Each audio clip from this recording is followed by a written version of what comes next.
Estamos de volta com as resoluções de questões do Caderno Azul Enem 2019, prova de linguagens. E agora, dando continuidade às nossas questões, nós vamos responder a questão de número 11. Questão essa que vai trazer como assunto o conteúdo de educação física e práticas esportivas, que é um dos conteúdos que está enquadrado dentro das competências e habilidades da prova de linguagem. Vamos lá. O texto traz o seguinte título: Esporte e Cultura. Análise acerca da esportivação das práticas corporais nos jogos indígenas. Em 2019, nós tivemos cerca de 5 ou 6 questões sobre educação física, sobre práticas esportivas e conteúdos relacionados a esse eixo. Eu, particularmente, até acredito que um provável possível forte tema para o Enem 2020 de redação seja ligado a essa questão da prática esportiva, tendo em vista que ainda não tivemos nenhuma questão ligada a esse ponto. Essa questão especificamente, ela vai discutir a esportivação das práticas indígenas. O texto traz lá. Nos jogos dos povos indígenas, observa-se que as práticas corporais realizadas envolvem elementos tradicionais, como as pinturas e os adornos corporais, e modernos, como a regulamentação e a fiscalização e padronização. Então vamos lá. As práticas corporais indígenas. Ele vai unir tanto o tradicional, que esse tradicional está ligado a vestimentas, ligados aos adornos, e o moderno. O moderno vai ser o quê? Vai ser essa questão de eu regulamentar, de eu trazer regras às práticas indígenas, que parece que até então não havia regra.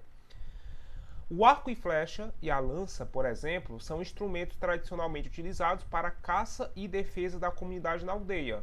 Na ocasião do evento, esses artefatos foram produzidos pela própria etnia.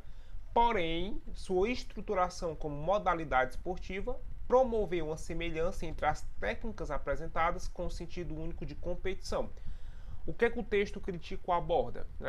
As práticas indígenas, elas ganharam regulamentação. As práticas indígenas, elas ficaram cada vez mais próximas de uma atividade esportiva. Tanto é que ela traz uma ideia de competição. Então, eu tenho um tradicional, que são as práticas, e eu tenho um moderno, que é a regulamentação. Enunciado: a relação entre os elementos tradicionais e modernos, tradicional, adorno, objetos, moderno, regulamentação. Nos jogos dos povos indígenas, desencadeou o quê? Então, assim, a relação entre esses elementos, o que ele proporcionou? Letra A, padronização de pinturas e adornos corporais. Em nenhum momento ele cita, que eu tive essa padronização. Então, eu vou até marcar aqui pra gente, ó, essa padronização de pinturas e adornos não é colocada no texto. Sobreposição de elementos tradicionais sobre os modernos. Ele não coloca no seu texto que algum elemento se sobrepõe com o outro. Na verdade, eu vou ter o contato desses elementos, mas não há uma sobreposição. O tradicional não se coloca sobre o moderno.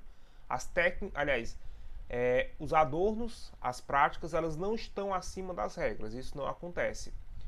Individuação das técnicas apresentadas em diferentes modalidades. Eu não vejo essa discussão de diferentes modalidades e nessa individuação. São pontos que a gente não observa dentro do texto. Legitimação das práticas corporais indígenas como modalidade esportiva. O que é legitimação? Se você for olhar no texto, você vai ter algumas dicas, ó: regulamentação, fiscalização e padronização. Ou seja, é quando eu começo a pegar as práticas e eu imponho regras nessas práticas, das práticas corporais como modalidade esportiva.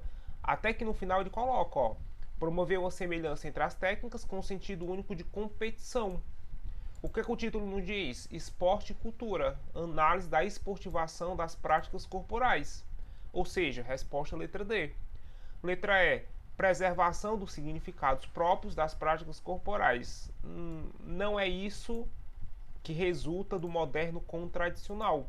Então essa nossa questão número 11, ela tem aí como gabarito a letra D. Questão sobre educação física. Vamos para a próxima questão.